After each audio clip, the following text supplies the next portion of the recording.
Hello student, class 12-এর তৃতীয় সেমিস্টারের ইতিহাসের আজকে 3 নম্বর অধ্যায়ের গুরুত্বপূর্ণ সাজেশন এবং প্রশ্নোত্তর নিয়ে আলোচনা করব। তো আশা করা যায় এই যে সাজেশনগুলো দেওয়া হচ্ছে এখান থেকে প্রায় 100% কমন দেওয়ার চিন্তাভাবনা করা হয়েছে। তৃতীয় অধ্যায়টার নাম হচ্ছে তোমাদের আঞ্চলিক রাজধানী ও রাজ্য গঠন, অর্থাৎ ভারতবর্ষের যে রাজ্য গঠন হয়েছিল এবং আঞ্চলিক যেসব রাজধানীগুলো ছিল প্রাচীন ভারতে সেগুলো নিয়ে আলোচনা। এই অধ্যায়টা থেকে অর্থাৎ 3 নম্বর অধ্যায় থেকে 7টা প্রশ্ন তোমাদের আসবে। প্রথম প্রশ্ন, এই সিরিজে বা এই ভিডিওতে আমরা প্রায় 50টা গুরুত্বপূর্ণ প্রশ্ন নিয়ে আলোচনা করব, 50+। দিওয়ানি আসর এটা একটা গ্রন্থের নাম। এই গ্রন্থটার রচয়িতাকে কে রচনা করেছিলেন? মোহাম্মদ কুলি কুতুব শাহ, মামুদ গাওয়ান, মালিক অম্বর নাকি ইউসুফ আদিল শাহ? এর উত্তর হবে মামুদ গাওয়ান। 2 নম্বর প্রশ্ন, হায়দ্রাবাদ শহরটি কে প্রতিষ্ঠা করেছিলেন? ঔরঙ্গজেব, শাহজাহান, মোহাম্মদ কুলি কুতুব শাহ নাকি মালিক আহমদ নিজাম শাহ? হায়দ্রাবাদ এই শহরটি প্রতিষ্ঠা করেছিলেন মোহাম্মদ কুলি কুতুব শাহ। 3 নম্বর প্রশ্ন, বাহমানি রাজ্য ভেঙে প্রথম স্বাধীনতা ঘোষণা করে কোন রাজ্য? বিজাপুর, গোলকোন্ডা, আহমদনগর নাকি বেরার? তো 3 নম্বরে আমাদের উত্তর হবে আহমদনগর, গ।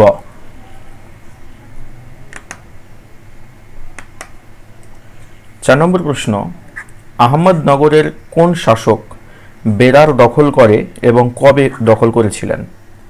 মালিক আহমদ নিজাম শাহ 1565, মুর্তজা নিজাম শাহ 1574, চাঁদ বিবি 1595 নাকি ঘ বুরহান নিজাম শাহ 1580? তো আহমদনগরের শাসক বেরার দখল করেছিলেন, তো তিনি কে ছিলেন এবং কবে দখল করেছিলেন? মুর্তজা নিজাম। কত নম্বরে রয়েছে?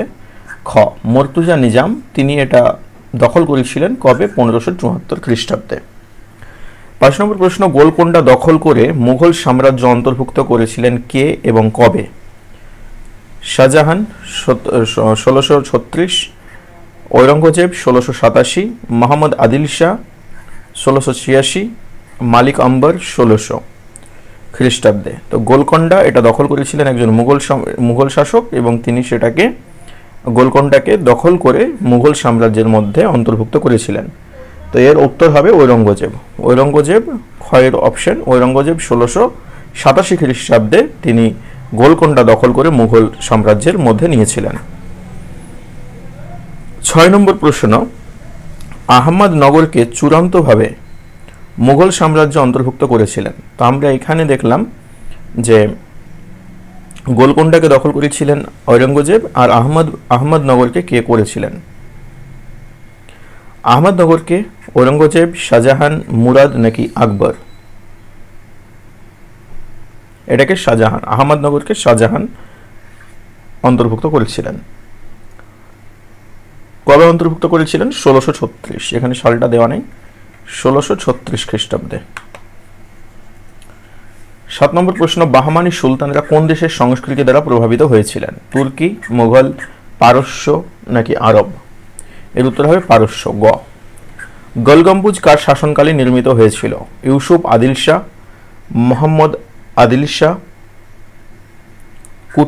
কুলি কুতুব উল মুলক, তাজউদ্দিন ফিরোজ শাহ? গোলগম্বুজ এটা যখন তৈরি করা হয় তখন শাসনের ক্ষমতায় বসেছিলেন মোহাম্মদ আদিল শাহ, খ দাগের। ঔরঙ্গজেব বিজাপুর রাজ্য মুঘল সাম্রাজ্যে অন্তর্ভুক্ত করেছিলেন কবে? বিজাপুর রাজ্য দখল করে মুঘল সাম্রাজ্যের মধ্যে নিয়েছিলেন ঔরঙ্গজেব, কবে? 1636, 1686, 1595 নাকি 1687 খ্রিস্টাব্দে? এর উত্তর হবে 1686 খ্রিস্টাব্দে, খ দাগেরটা। 10 দাগের, শাহজাদা মুরাদের নেতৃত্বে আহমদনগর আক্রমণ করা হয়েছিল কবে? 1574, 1595, 1600 নাকি 1636? এটা হবে 1595 খ্রিস্টাব্দে, খ। দাক্ষিণাত্যে প্রতিপত্তিশালী 3টি রাজ্য কি কি? এটা দক্ষিণ দিকের বলা হয়েছে। আহমদনগর, গোলকোন্ডা, বিজাপুর, বিজয়নগর, দৌলতাবাদ, বেরার, গুলবর্গা, বিদর, আহমেদনগর, হায়দ্রাবাদ, বিজাপুর, গোলকোন্ডা। তো এটা যদি একটু ম্যাপ সম্পর্কে তোমাদের কনসেপ্ট থাকে, যেটা ক্লাস 10 তোমরা পড়েছিলে, তাহলে এই উত্তরটা খুব সহজেই করে নিতে পারবে। 10-এর উত্তর হবে আহমেদনগর, গোলকোন্ডা এবং বিজাপুর, এই কর আগেরটা। 12, বিজাপুরে আদিল শাহী শাসনের সূচনা কে করেছিলেন? মোহাম্মদ আদিল শাহ, ইউসুফ সুফি আদিল শাহ, মালিক অম্বর নাকি কুলি কুতুবুল মুলক? 12 দাগের হবে ইউসুফ আদিল শাহ, খ দাগের। 13, বাহমানি আমলে কাদিরিয়া সম্প্রদায়ের কেন্দ্র কোথায় ছিল? গুলবর্গা, বিদর, দৌলতাবাদ নাকি হায়দ্রাবাদ? তো বাহমানি আমলে কাদিরাই সম্প্রদায়ের কেন্দ্র ছিল বিদরে, খ দাগের। আহমদনগরে নিজাম শাহী শাসনের প্রতিষ্ঠা কে ছিলেন? নিজাম শাহী শাসন, মালিক অম্বর, চাঁদ বিবি, মালিক আহমদ নিজাম শাহ নাকি বুরহান নিজাম শাহ? এটা হবে আহমদ নিজাম শাহ, মালিক আহমদ নিজাম শাহ, গ দাগের। 15, আহমদনগরের প্রধানমন্ত্রী হিসেবে কৃতিত্বের পরিচয় কে দিয়েছিলেন? প্রধানমন্ত্রী কোথাকার? আহমদনগরের। মালিক আহমদ নিজাম শাহ, মালিক অম্বর, মুর্তুজা নিজাম শাহ নাকি চাঁদ বিবি? এটার উত্তর হবে মালিক অম্বর। তিনি আহমদনগরের প্রধানমন্ত্রী হিসেবে নিজেকে কৃতিত্ব দিয়েছিলেন। তো আমরা এখন 15টা প্রশ্ন আলোচনা করলাম, এখনো আমাদের 35টা প্লাস প্রশ্ন বাকি রয়েছে। ঠিক আছে, এখানে যে বইটার ছবি দেওয়া রয়েছে, এখানে এই বইটা লিঙ্ক আমি ডেসক্রিপশনে দিয়ে দেবো, সেখান থেকে ডাউনলোড করে নিতে পারবে। ডাউনলোড করার পরে শেষের দিকে একটা মক টেস্ট নামে পেজ থাকবে, মক টেস্টে ক্লিক করলে পরেই এই অধ্যায়ের সমস্ত অধ্যায়ের মক টেস্ট তোমার সামনে খুলে যাবে। 40 থেকে 50টা প্রশ্ন থাকবে প্রত্যেকটা মক টেস্টে। সেই মক টেস্ট দেওয়া কমপ্লিট করার পরে, অর্থাৎ নিচে সাবমিট নামে বাটন থাকবে, সাবমিটে ক্লিক করলে পারেই সেখানে তোমার র্যাঙ্ক, স্কোর, এগুলো সব কিছু শো করবে এবং কোনগুলো প্রশ্ন ঠিক হয়েছে কোনগুলো ভুল সেগুলো দেখতে পাবে। এই মক টেস্ট সম্পূর্ণ ফ্রি রাখা হয়েছে, সম্পূর্ণ ফ্রি। এর বিগত বছরে যে এই বইটা আমরা পাবলিশ করেছিলাম, এর বাইরে থেকে কোনো প্রশ্ন বোর্ডে আসেনি, আশা করা যায় এবারও 100% কমন আসবে। এখানে সম্পূর্ণ পুঙ্খানুপুঙ্খভাবে যে সিলেবাস রয়েছে, সিলেবাসটা কমপ্লিট করা হয়েছে, নতুন সিলেবাস। 16 নম্বর প্রশ্ন, প্রথম বুরহান নিজাম শাহ সিংহাসনে আরোহণ করেন কার পরে? অর্থাৎ আগে কে ছিলেন? মুর্তুজা নিজাম শাহ, মালিক আহমদ নিজাম শাহ, চাঁদ বিবি নাকি মালিক অম্বর? এটা হবে মালিক আহমদ নিজাম। মালিক আহমদ নিজাম যখন মৃত্যুবরণ করেন তারপরেই নিজাম শাহ সিংহাসনে বসেছিলেন। 17, বাহাদুর নিজাম শাহের অভিভাবিকা কে ছিলেন? মালিক অম্বর, চাঁদ বিবি, মুর্তুজা নিজাম শাহ নাকি মোহাম্মদ কুলি কুতুব শাহ? বাহাদুর নিজাম শাহের অভিভাবিকা ছিলেন, এখানে দেখো অভিভাবিকা প্রশ্নে বলে দিয়েছে। হ্যাঁ, তো অভিভাবক তো এগুলো সবই তো অভিভাবক। তো 17 দাগের কি হবে? চাঁদ বিবি, অভিভাবিকা। বিবি নামটা শুনে বুঝতে পারছো এটা মেয়ে। আহমদনগর মুঘল করদ রাজ্যে পরিণত হয়। 18 দাগের প্রশ্নটা দেখো, করদ রাজ্যে পরিণত হয় কবে? 1574, 1595, 1600 নাকি 1636? তো এটা হবে 1600 খ্রিস্টাব্দে আহমেদনগর মুঘলদের রাজ্যে পরিণত হয়। 19 নম্বর প্রশ্ন, গোলকোন্ডায় স্বাধীন রাজ্য কে প্রতিষ্ঠা করেছিলেন? মোহাম্মদ কুলি কুতুব শাহ, কুলি কুতুবুল মুলক, ইউসুফ আদিল শাহ নাকি মালিক অম্বর? 19 দাগের কুলি কুতুবুল মুলক, এই খ দাগের অপশনটা হবে ঠিক। চারমিনার কে তৈরি করেছিলেন? নির্মাতা কে ছিলেন? ঔরঙ্গজেব, শাহজাহান, মালিক আহমদ নিজাম শাহ নাকি মোহাম্মদ কুলি কুতুব শাহ? এই চারজনের মধ্যে চারমিনার কোথায় রয়েছে? হায়দ্রাবাদে, বিখ্যাত চারমিনার। এটা কে তৈরি করেছিলেন? কুলি কুতুব শাহ এটা তৈরি করেছিলেন, মোহাম্মদ কুলি কুতুব শাহ, খ দাগের। বিদরকে সাংস্কৃতিক কেন্দ্র হিসেবে সাংস্কৃতিক কেন্দ্র কে প্রশংসা করেন? এখানে প্রশ্ন এইভাবেও দিতে পারে, সাংস্কৃতিক কেন্দ্র কাকে বলা হয় বা কোন শহরকে বলা হয়? তো এখানে হবে বিদর। বিদরকে সাংস্কৃতিক কেন্দ্র হিসেবে প্রশংসিত কে করেছিলেন? মাহমুদ গাওয়ান, নিকিতিন, তাজউদ্দিন ফিরোজ শাহ নাকি প্রথম মোহাম্মদ শাহ? 21 দাগের আমাদের উত্তর হবে নিকিতিন। নিকিতিন কি বলেছিলেন? যে বিদর হচ্ছে সাংস্কৃতিক কেন্দ্র। বিদরের প্রথম শাহ উপাধি গ্রহণকারী কে ছিলেন? প্রথম কে শাহ গ্রহণ করেছিল উপাধি? প্রথম আলী বারিদ শাহ, মাহমুদ গাওয়ান, তাজউদ্দিন ফিরোজ শাহ নাকি ইউসুফ আদিল শাহ? 22 নম্বর প্রশ্ন, প্রথম আলী বারিদ শাহ, এটা হবে আমাদের সঠিক উত্তর। বাহামানি শাসন ব্যবস্থার কেন্দ্রবিন্দুতে কে ছিল? তরফদার, সুলতান, ওয়াজির নাকি কোতোয়াল? বাহামানি শাসন ব্যবস্থার কেন্দ্রবিন্দুতে, মানে এদেরকে নিয়েই শাসন ব্যবস্থা পরিচালিত হতো। তো 23 দাগের হবে সুলতান। সুলতান থাকতো কেন্দ্রবিন্দুতে, অর্থাৎ সুলতানি এই শাসন ব্যবস্থা পরিচালনা করত। 24 দাগের বাহামানি রাজ্যে কয়টি প্রদেশে বিভক্ত ছিল? 3টি, 4টি, 5টি নাকি 6টি? 24 দাগের প্রশ্ন আমাদের, বাহামানি রাজ্য কয়টি প্রদেশে বিভক্ত ছিল? এর সঠিক উত্তর হবে 4টি। 25 দাগে টোডরমল পূর্বসূরি ও পথপ্রদর্শক কাকে মনে করত? টোডরমল একজন ব্যক্তির নাম, যিনি ট্যাক্স কালেক্টর ছিলেন। কার? আকবরের। তো তিনি টোডরমলের পূর্বসূরি ও পথপ্রদর্শক কাকে মনে করা হয়? মালিক আম্বর, মালিক গাওয়ান, ইউসুফ আদিল শাহ নাকি তাজউদ্দিন ফিরোজ শাহ? 25 দাগের প্রশ্নের উত্তর আমাদের হবে গাওয়ান, মাহমুদ গাওয়ান, খ দাগের। 26 দাগের বাহমানি প্রদেশগুলিতে কে নিযুক্ত থাকতেন? সুলতান থাকতেন, তরফদার, ওয়াজির নাকি কোতোয়াল? যেগুলো প্রদেশ থাকতো, বাহমানি একটা বড় শাসন ব্যবস্থা, যেমন আমরা যদি মনে করি যে আমাদের ইন্ডিয়া একটা দেশ, এর বিভিন্ন প্রদেশ রয়েছে। কতগুলি প্রদেশ? প্রায় 28টা রাজ্য, তো এগুলো এক একটা প্রদেশ। তো বাহামানি এটা হচ্ছে একটা সাম্রাজ্য, এর বিভিন্ন প্রদেশ ছিল, আমরা যেমন রাজ্য এখন বলছি। তো এর যে প্রদেশগুলোতে থাকতো তাদেরকে কি নিয়োগ করা হতো? এটা হবে তরফদার, মানে তরফদার বলা হতো। আমাদের যেমন মুখ্যমন্ত্রী নিয়োগ হয়, ইন্ডিয়ার ক্ষেত্রে কি প্রাইম মিনিস্টার, আর রাজ্যগুলোর ক্ষেত্রে কি হয় সিএম, চিফ মিনিস্টার। তেমনি এখানে বাহামানি সাম্রাজ্যের যে কেন্দ্রবিন্দু ছিল সেখানে ছিল সুলতান, আর এর যে প্রদেশগুলো ছিল প্রদেশগুলোতে যাদের দায়িত্ব দেওয়া হতো তাদের বলা হতো তরফদার। বাহামানি রাজ্য কত বছর স্থায়ী ছিল? 150, 175, 200 নাকি 125? এটা প্রায় 175 বছর। হ্যাঁ, 175 বছর স্থায়ী ছিল প্রায়। গুলবর্গার জামা মসজিদ নির্মাণ কে করেছিলেন? মোহাম্মদ আদিল শাহ, প্রথম মোহাম্মদ শাহ, তাজউদ্দিন ফিরোজ শাহ নাকি মাহমুদ গাওয়ান? 28 দাগের প্রশ্ন আমাদের, এটা হবে প্রথম মোহাম্মদ আদিল শাহ, খ দাগের অপশন। তরফদারদের বদলির ব্যবস্থা কে করেছিলেন? মালিক আম্বর, মাহমুদ গাওয়ান, ইউসুফ আদিল শাহ নাকি কুলি কুতুবুল মুলক?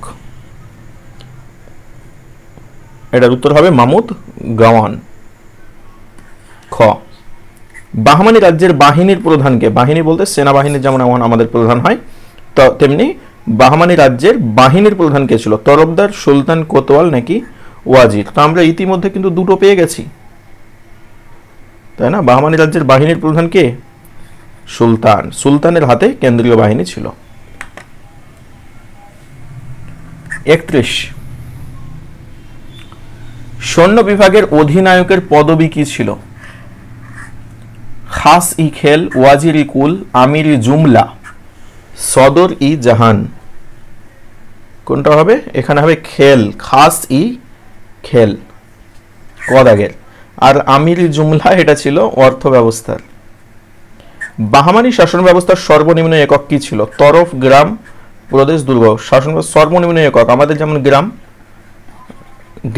গ্রামে থেকে পঞ্চায়েত, গ্রাম পঞ্চায়েত হচ্ছে আমাদের সর্বনিম্ন শাসন ব্যবস্থার একক। তেমনি এখানে শাসন ব্যবস্থার একক কি ছিল তখন? তো এখানেও ছিল গ্রাম। বিচার বিভাগের উৎকোচ গ্রহণকারীদের কঠোর শাস্তির বিধান কে করেন? অর্থাৎ যারা বিচার বিভাগে বসে থাকবে, অর্থাৎ বিচারকরা যদি ঘুষ খায় তো তাদের শাস্তির ব্যবস্থা কে করেছিলেন? মালিক আম্বর, মাহমুদ গাওয়ান, তাজউদ্দিন ফিরোজ শাহ নাকি প্রথম মোহাম্মদ শাহ? এটা হবে মাহমুদ গাওয়ান। মাহমুদ গাওয়ান বিশাল কাজ করেছিল, অনেকগুলো কাজ তিনি করেছেন, এই নামটা ভালোভাবে মনে রাখবে। যারা বিচার ব্যবস্থায় উৎকোচ গ্রহণ করবে, ঘুষ খাবে, তাদের শাস্তির বিধান করেছিলেন।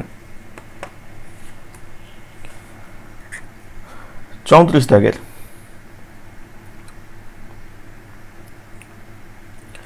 বাহমানি রাজ্যের দিল্লি সুলতানির নায়েব সুলতানের সমতুল্য কে ছিলেন? বাহমানি সাম্রাজ্যের দিল্লি সুলতানির নায়েব সুলতানের সমতুল্য ছিলেন মালিক আহমদ নিজাম শাহ, মাহমুদ গাওয়ান, ওয়াজির ই কুল, ভকিল উস সুলতান? ভকিল উস সুলতান। এটার উত্তর হবে ভকিল উস সুলতান।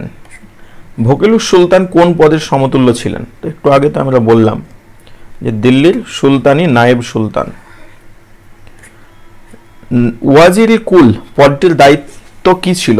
ওয়াজিরি কুল অর্থ বিভাগের প্রধান, প্রধানমন্ত্রী, সৈন্য বিভাগের প্রধান নাকি বিচার বিভাগের প্রধান? তো আমরা তো সৈন্যবাহিনীর বিভাগের প্রধানের কথা একটু আগে পড়লাম। কি পড়লাম? খাসি খেল, এটা হচ্ছে সৈন্যবাহিনীর ক্ষেত্রে। আর এখানকার যে ওয়াজিরি কুল এটা হচ্ছে প্রধানমন্ত্রী পদ। 37 বাহামনি রাজ্যের আমির জুমলা পদটি কোন বিভাগের সাথে যুক্ত ছিল? এটা তো বললাম একটু আগে যে অর্থ বিভাগের সাথে এটা যুক্ত ছিল। ওয়াজির পদে কে ছিলেন? ওয়াজির পদে কে ছিলেন? প্রধানমন্ত্রী, অর্থ বিভাগের ডেপুটি প্রধান, বিচার বিভাগের প্রধান নাকি সৈন্য বিভাগের প্রধান? তো প্রধানমন্ত্রী তো আমরা পড়লাম, এটা হবে না। অর্থ বিভাগের ডেপুটি এটা হবে। ইয়েস, এটা অর্থ বিভাগের ডেপুটি প্রধান। অর্থ বিভাগের যিনি প্রধান ছিলেন তিনাকে আমরা বললাম কি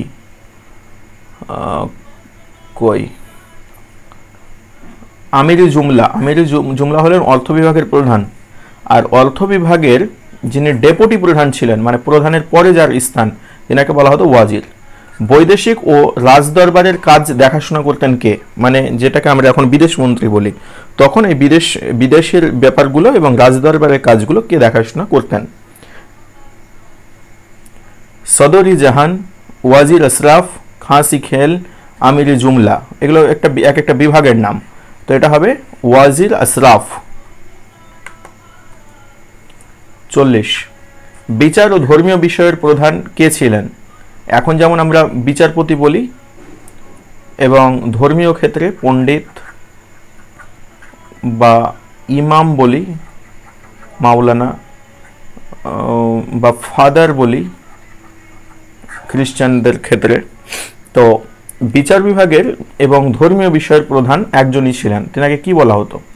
ওয়াজিরি কুল, সদরি জাহান, আমিরি জুমলা নাকি কোতোয়াল? 40 দাগের। এতক্ষণ পর্যন্ত ক্লাস করে তোমাদের যেটা মনে হতে পারে সেটা হবে সদরি জাহান, কেন যে ওয়াজির আমির জুমলা এগুলো আমরা পড়েছি। তো সদরি জাহান, খ দাগটা হবে ঠিক উত্তর। কোতোয়াল কোন বিভাগের প্রধান ছিলেন? কোতোয়াল হচ্ছে পুলিশ বিভাগের। ওকে, মনে রাখবা কোতোয়াল হচ্ছে পুলিশ বিভাগের প্রধান। পর্যটক নিকিতিন কোন শাসকের আমলে বিদর ভ্রমণ করেন? বিদর একটা স্থানের নাম। প্রথম মোহাম্মদ শাহ, তৃতীয় মোহাম্মদ শাহ, মাহমুদ গাওয়ার নাকি তাজউদ্দিন ফিরোজ শাহ? এটা হবে তৃতীয় মোহাম্মদ শাহ, খ দাগের। তার শাসনকালে পর্যটক নিকিতিন বিদর ভ্রমণ করেছিলেন। 43 জায়গিরদাররা কার কাছে জবাবদিহি করতে বাধ্য ছিলেন? জায়গিরদার মানে যারা জায়গির নিত, জমিকে বিশেষ টাকার বিনিময়ে নিত, ভাড়া নিত। তরফদার সুলতান, কোতোয়াল নাকি ওয়াজির? তো এটা হবে সুলতানের কাছে। জায়গিরদাররা সরাসরি সুলতানের সাথে যুক্ত থাকতেন। দৌলতাবাদের মানমন্দির নির্মাণে উদ্যোগী কে হয়েছিলেন? মাহমুদ গাওয়ান, তাজউদ্দিন ফিরোজ শাহ, প্রথম মোহাম্মদ শাহ নাকি ইউসুফ আদিল শাহ? এটা হবে তাজউদ্দিন ফিরোজ শাহ, খ দাগের। বাহামানি রাজ্যের প্রধান বাণিজ্যিক ফসল কি ছিল? গম ও ধান, আখ ও তুলো, তামাক ও মশলা, তিল ও সরিষা। এটা হবে আখ ও তুলো। 46 বাহামানি রাজ্যের প্রধান আয় কোন উৎস থেকে আসতো? বাণিজ্য কর, ভূমি রাজস্ব, যুদ্ধলব্ধ সম্পদ, খনিজ সম্পদ? 46 দাগের প্রশ্ন আমাদের, এটা হবে উত্তর। বাহামানি রাজ্যের মানে প্রধান যে ইনকামের সোর্স সেটা ছিল ভূমি রাজস্ব। ফিরোজ শাহ কোন সুফি সন্তের ভক্ত ছিলেন? নিজামউদ্দিন আউলিয়া, গৈসু দারাজ, মঈনুদ্দিন চিশতি নাকি বখতিয়ার কলি? এটা হবে গৈসু দারাজ, খ দাগের। তিনার ভক্ত ছিলেন তিনি। রিয়াজুল ইনশাহ এটা একটা গ্রন্থের নাম, গুরুত্বপূর্ণ গ্রন্থ। এই গ্রন্থটা কে লিখেছিলেন? মোহাম্মদ কুলি কুতুব শাহ, মাহমুদ গাওয়ান, তাজউদ্দিন ফিরোজ শাহ নাকি মালিক আম্বর? এটা হবে রিজওয়ানুল ইনশা না ইনশা এটা গাওয়ান লিখেছিলেন, গাওয়ান।